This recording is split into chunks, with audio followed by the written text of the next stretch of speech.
Good morning, everyone. So today we are starting our lecture 6 of the Aadhaar Shilas International Grouping Series. So 4 lectures have been done. This is the sixth lecture, I think. Sixth lecture of the specialized agencies of the United Nations. We were on the discussion of specialized agencies. We have discussed World Bank, we have discussed the World Health Organization, and everything related to earlier organizations have been discussed.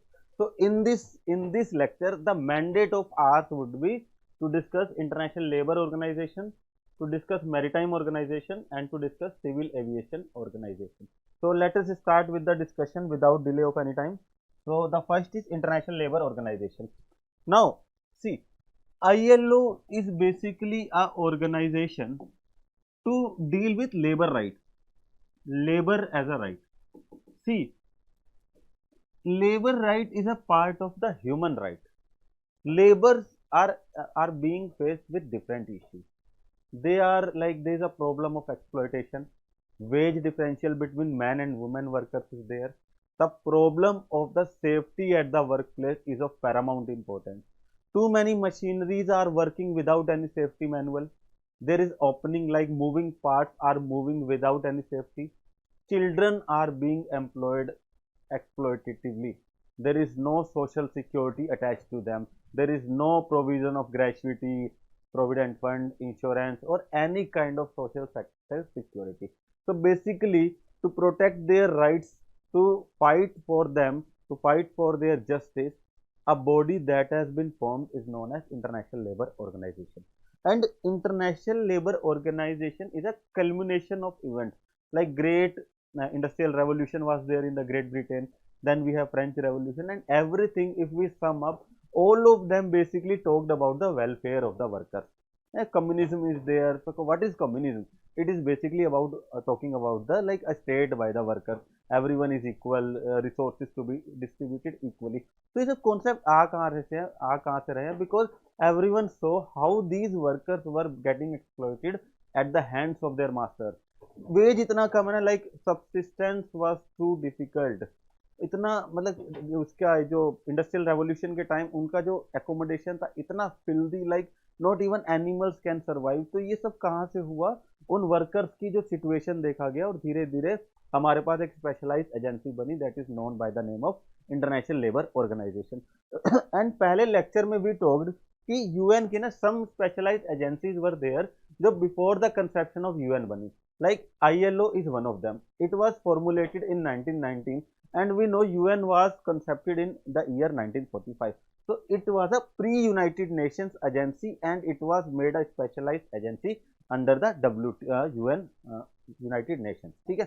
तो थोड़ा सा बात करते हैं international labour organisation के बारे में. It was created in 1919 but the Versailles peace treaty, हमको पता है कि इसे लीग ऑफ नेशंस बना था, and after that it got transform into the United Nations. ठीक है. वर्ल्ड वॉर 1 के बाद एंड हुआ. After the demise of League of Nations, demise हो गई, यूएन बन गया. ILO became the first specialized agency associated with the United Nations. See, if UPSC somehow make a 3 statement question, like statement 1 is there, statement 2 is there, statement 3 is there. Statement 2 में लिखा है World Health Organization was the first specialized agency of the United Nations. क्या ये statement ठीक होगा? World Health Organization was the first specialised agency of the United Nation. It would be a wrong statement because as we have studied ILO was the first body that became the first specialized agency associated with the UN. तो यहाँ WHO की जगह क्या होगा? ILO. Clear है इतना? So let us move on to the next point. We have, it is responsible for drawing up overseeing international labour standard. अभी हमने बात किया कि we needed a standard setting body. Standard setting का मतलब क्या है? यूनिफॉर्मिटी. अभी हम लोग ने डिस्कस करेंगे इसके बारे में थोड़ा, कि कोई भी अगर मतलब वेज रेट हो, कि यार वेज रेट ना यूनिफॉर्म हो ऑल ओवर द वर्ल्ड, कि एवरीथिंग विल बी कैलकुलेटेड, कि उनको कैलोरिफिक वैल्यू का रिक्वायरमेंट कितना है, या purchasing power parity is also considered, standard of living is also considered. तो ये क्या है? स्टैंडर्ड सेटिंग बॉडी है कि सेफ्टी का अगर पैरामीटर होगा तो ये होगा कि लाइटनिंग का रिक्वायरमेंट कितना है, नॉइस का डेसिबल लेवल मैक्सिमम कितना होना चाहिए. तो all of these standards are being set by the international labour Organization. See ILO क्या करेगा ना, इट विल मेक गाइडलाइंस और उसको लेना या ना लेना that will depend on the individual country. अभी हम लोग नेक्स्ट स्लाइड में देखेंगे आईएलओ मेक्स कन्वेंशन, और उन कन्वेंशन का रेटिफिकेशन जब कंट्री करेगा that means we can say कि उन्होंने उसको अडॉप्ट किया। रेटिफिकेशन इज लाइक कि आईएलओ ने कन्वेंशन बनाया और इंडिया जैसी कंट्री ने रेटिफाई करने का मतलब एक लॉ बनाया। फॉर एग्जाम्पल चाइल्ड लेबर के लिए ILO made the convention, India ने लॉ बनाया Right to education Act so that they can be synchronise with each other. ठीक है, so the next point is ILO is the only tripartite UN agency that brings together government, employers and workers. इसको थोड़ा सा समझते हैं। ILO is the only tripartite agency that is bringing the government, then we have employers, and then we have employees. It takes the discussion between these three bodies. Employees is there, employers is there, and the governments are there. And बीच में क्या होगा हमारे पास ILO. So ILO basically talks about the discussions of the employers, the employees, and the government. See, stakeholder क्या है? Employers भी stakeholder है because workers are working in their factories. See, workers right ना अभी इस situation में ना कहीं we need to balance. Sometimes we see like the some demands, not everything, some demands of the workers may be unjustified. So we need to have an association on the part of the employer too.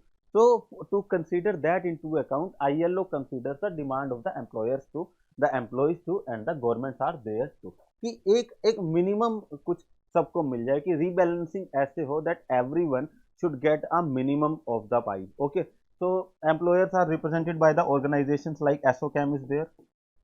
Then we have FICCI. Do read about these organizations. FICCI, ASSOCHAM, इसके बारे में search करना। FICCI associated with Lala Lajpat Rai in 1920 it was established. तो इसके बारे में ना काफी अच्छा बन सकता है, आप एक बार इसको रीड करना। Then we have employers. Employees कैसे रिप्रेजेंट होंगे? यूनियंस के थ्रू। और इंटरनेशनल लेवल पे जो इंडियन लेवल पे जो यूनियन है वो कौन कौन से है? वन एग्जांपल इज भारतीय मजदूर संघ, BMS is there, Hind Mazdoor Sabha is there. So these are some of the unions that are representing the employees interest. ठीक है, वर्कर्स इंटरेस्ट कौन शो करेगा? The unions like HMS and BMS। और government is being represented in at India level by the minister of labour and employment. ये represent कर रहा है government interest at the international labour Organization. ठीक है, तो ये this we have discussed. Let us move on to the next point. Now we have ILO governing body. ठीक है, स्ट्रक्चर थोड़ा सा देखते हैं। Governing body, then we have International labour Conference, then we have ILC. See, governing body is like a secretariat of the UN. हमने पढ़ा था ना कि UN में सेक्रेटेरिएट है that has been working all round the clock, कि जिसका office है full time. Secretary general is like an IAS officer, cabinet secretary is there, पहले लेक्चर में हमने पढ़ा था। तो similarly ILO's governing body will be doing all the back end work for the international labour Conference. ये क्या है ना, साल में ये 3 बार मिलेगा, मार्च, जून एंड नवंबर में, assisted by the international civil servant. और international labour conference will happen only once a year and that month is June. अभी हम देखेंगे वो जून में होती है। तो इस सब का ड्राफ्ट करने के लिए ना वी हैव गवर्निंग बॉडी, और इसका मैंडेट क्या है? Apex executive body of the ILO, chairperson is of international repute, not important. 1 साल में 3 बार मिलेगी, मार्च, जून, नवंबर। फंक्शन क्या है? It takes decision on ILO policy, decides the agenda of the international labour conference.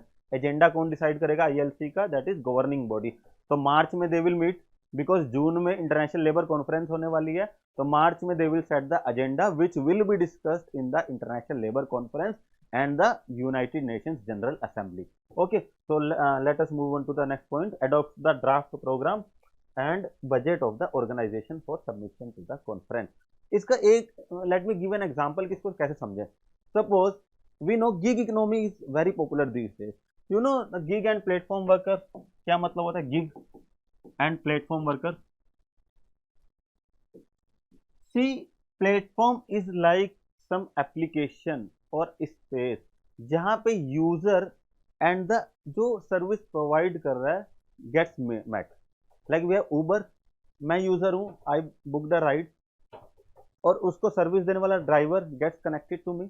तो platform served as like a platform जहां पे उसने user और सर्विस प्रोवाइडर को दे match. Ola is working on the same principle. Then we have Flipkart, I am the buyer, a seller is registered on the Flipkart, and Flipkart provided me a platform for the connection between me, buyer, and the seller.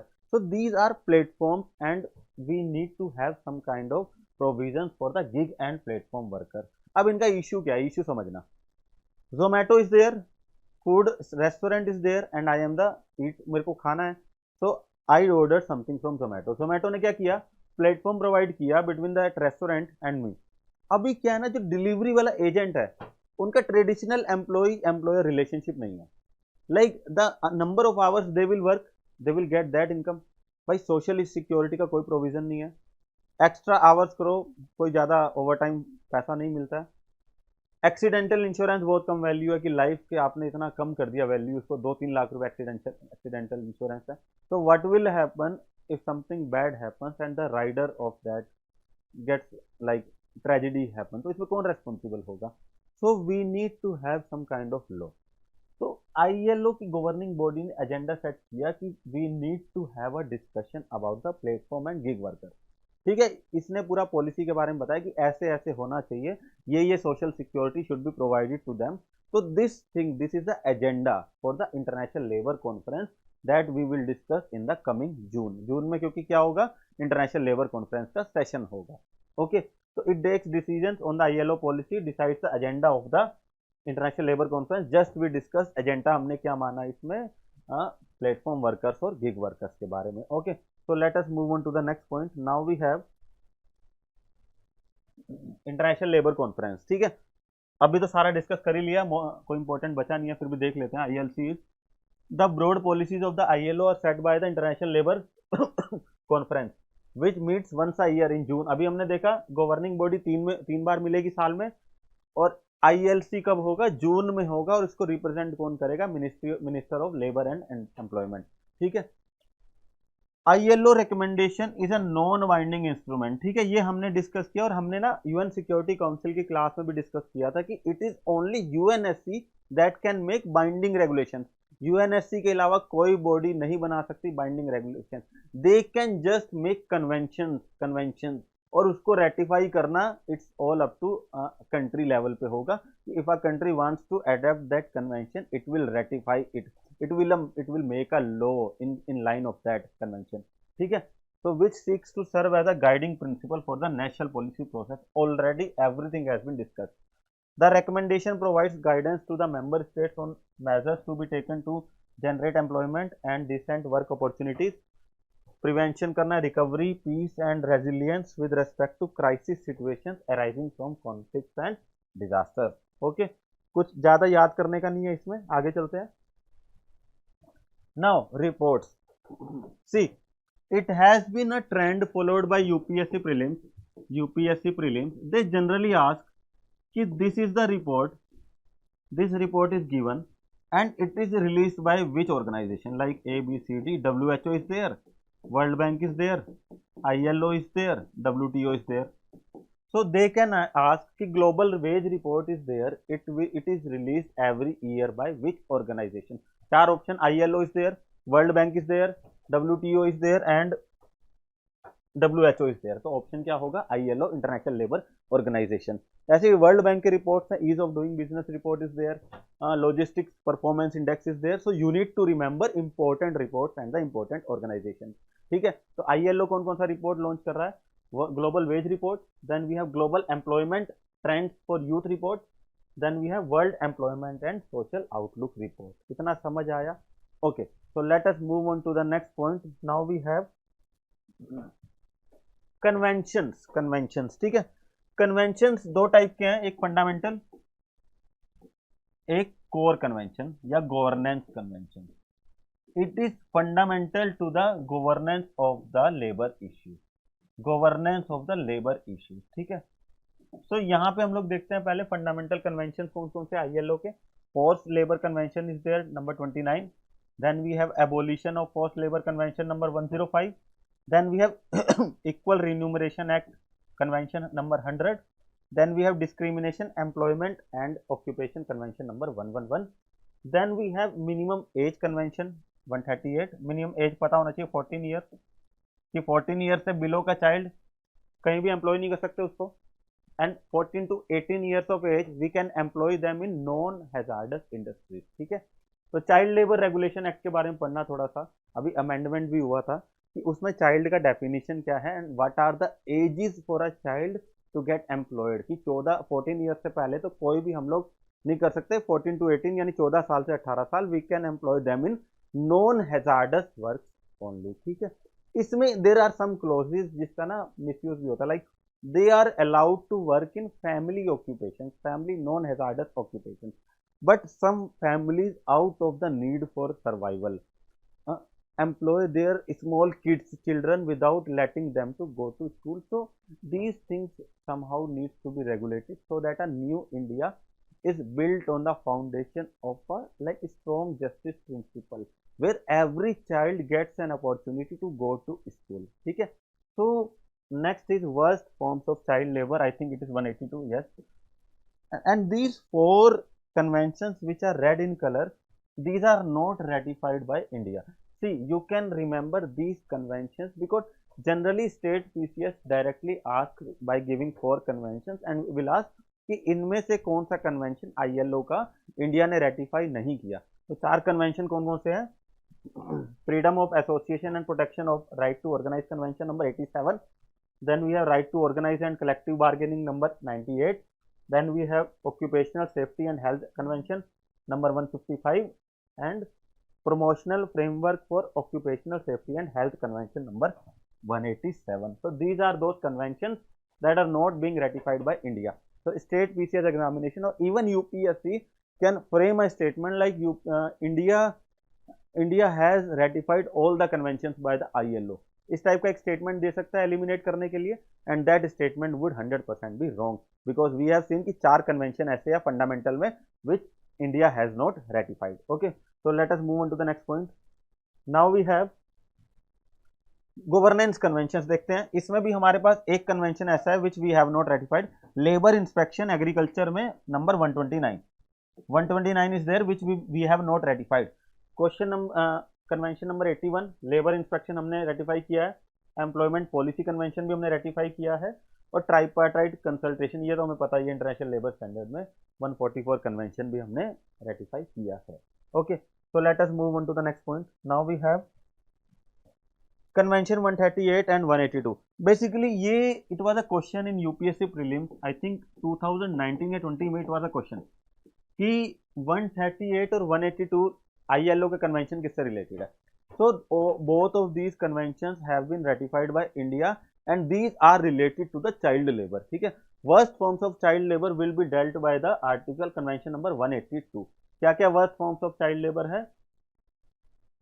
Slavery is there, sale and trafficking of children, debt bondage, serfdom is there, force labour हो गया, recruitment इन armed conflict हो गया, prostitution या pornography में हो गया, production and trafficking of drugs वगैरह में यूज करेंगे चाइल्ड. तो that will be protected under convention number 182. ठीक है. सिमिलरली 138 क्या है. Prevents the employment of child below a lower age threshold. आपको पता ही है we have child labour abolition act. ठीक है. तो वो हमने क्यों बनाया because we ratified the convention number 138 which prevents the employment of children below a lower age. ठीक है. Similarly we have right to education act where we talk about like सब बच्चे स्कूल जाएं 14 ईयर्स तक everyone should go to school. ठीक है. Now national education policy में we have been talking about the early child care, pre school should be there, early education should be provided. So we are working as we have ratified the convention number 138 and 182. So it is our moral and ethical responsibility to do something for the welfare of the budding future of the India. ठीक है. Okay. So let us move on to the next point.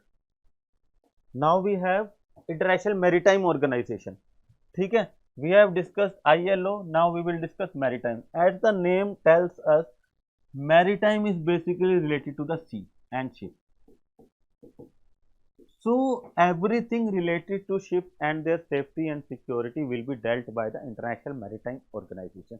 And most importantly UPSC this year means 2023, they directly asked the mandate of the International Maritime Organization. The mandate which we have been discussing was directly asked by the UPSC in its mains 2023 paper, and paper was GS2 international relation. ठीक है, तो अपने को क्या ना mandate को at least याद तो रखना है कि यार ये पॉसिबिलिटी क्या हो सकती है.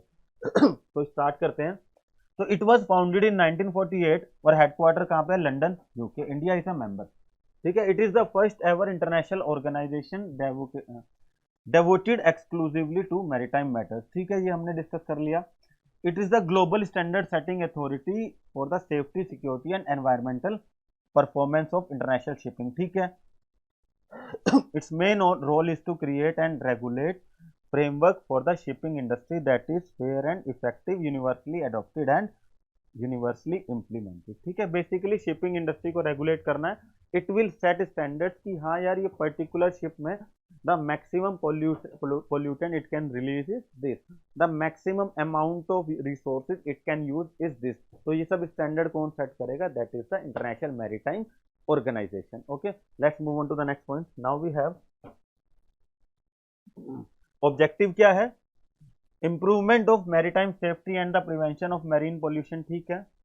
IMO covers all aspects of international shipping including ship design, construction, equipment, manning, operation and disposal. Even disposal will be dealt by IMO. और यहाँ पे do remember a fact, static fact, because India's first ship wreckage port has been built in Gujarat.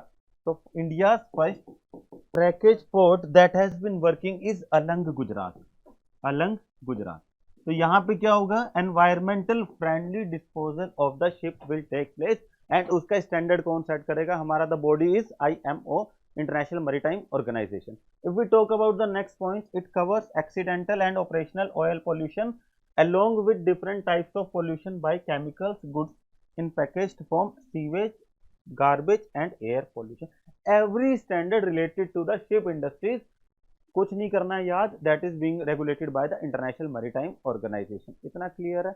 Okay, let us move to the next point. Now we have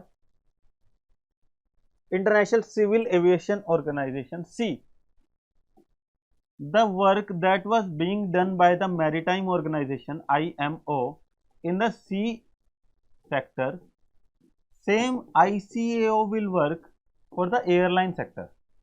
Airline sector. ठीक है. By IMO was working for the sea and the ship, so obviously ICAO, International Civil Aviation Organization, will work for the sky and the aircraft. So they are almost similar in their functioning. एक का क्या है feature sea है और एक का feature क्या है air है. So it was made in 1955, I think. Yes, 1955 by Chicago Convention. और इसका ना हेडक्वार्टर्स है Montreal, Canada. See, majority of the UN specialized agency and the UN bodies are located in New York. Geneva is there, but this body's headquarter is in Montreal, Canada. So India तो member है ही है. Created after Chicago Convention, हमने discuss किया 1955 में. It set standards. Everything is same. Regulation necessary for aviation safety. IMO was for ship safety. This will be for aviation safety. ठीक है.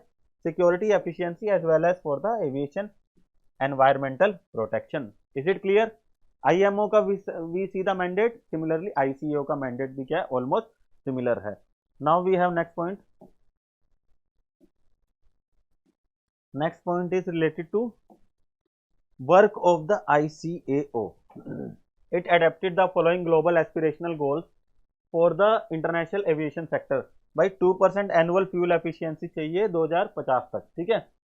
उसके बाद कार्बन न्यूट्रल होने चाहिए ग्रोथ 2020 से एंड नेट जीरो बाय 2050. ये आपको रिमेंबर करने की जरूरत नहीं है. जस्ट रिमेंबर कि आईसीएओ को नेट जीरो कब जाना है? By 2050. See, some students are always in a confusion कि sir what do you mean by net zero? Does net zero mean like there is no pollution emission, no like diesel or petrol vehicles are there, no industry has been emitting the pollutants to the climate, so weather. So net zero basically means the amount you release and the equal amount you absorb. इतना समझ आया? ये समझिए एक बार. We have a country Bhutan and Bhutan का एक speciality क्या है, it is the only carbon negative country in the world, carbon negative country in the world. Carbon negative country का मतलब क्या हुआ कि the amount of carbon they have been releasing is very much less than the amount of carbon they have been absorbing. Say for example, every year they release 100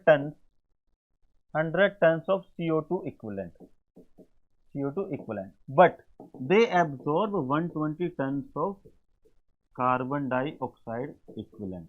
तो ये क्या है, जितना एमिशन किया और जितना एब्जॉर्ब किया, एमिशन क्या है, कम है एब्जॉर्ब करने से, that means it is a carbon negative country. और अगर हम बात करें carbon neutral, what do you mean by carbon neutral country, की the amount of carbon you emit to the atmosphere is equal to the amount of carbon you absorb from the atmosphere. तो इसका मतलब अगर 100 turns is getting emitted तो 100 turns will be absorb, तो ये क्या हो गया, कार्बन न्यूट्रल। और generally the countries are carbon positive, कि जितना वो एमिट कर रहे हैं उसका बहुत छोटा सा पार्ट दे आर एब्जॉर्बिंग। इतना समझ आया। तो the next point is ICAO has clubbed the above goals. दो एग्रीमेंट है, कोर्सिया एंड LTAG। रिमेंबर कि ये दोनों एग्रीमेंट किससे रिलेटेड है, यूपीएससी कैन आस्क। तो the CORSIA and LTAG are related to international civil aviation organisation. आगे बढ़ते हैं, ICAO और LTAG है क्या। सी थोड़ा डिस्कशन करते हैं ICAO के कोर्सिया के बारे में। कोर्सिया इसलिए लाया गया because the aviation sector is not dealt by Paris agreement.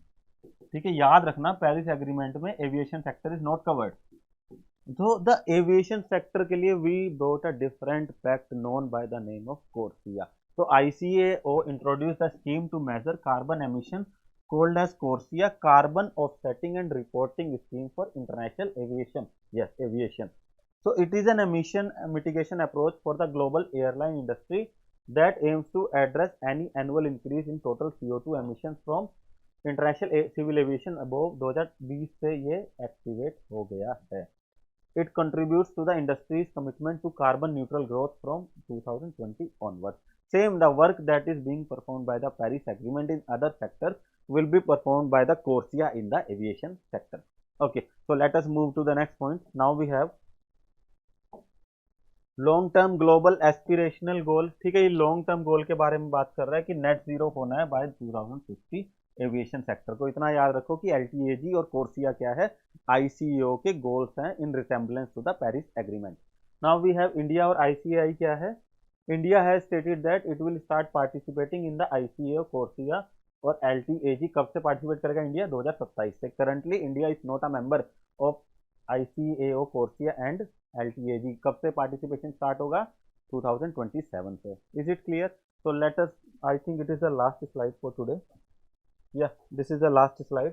So we have discussed in this lecture, I should say, the ILO was there, Maritime Organization was there, and Civil Aviation Organization was there. So I hope you liked the lecture, and I hope the information that was delivered was receptive to you in a like very simple manner. So there is a possibility that UPSC might ask questions from these type of topics. So do like and share the video with your friends. So thank you.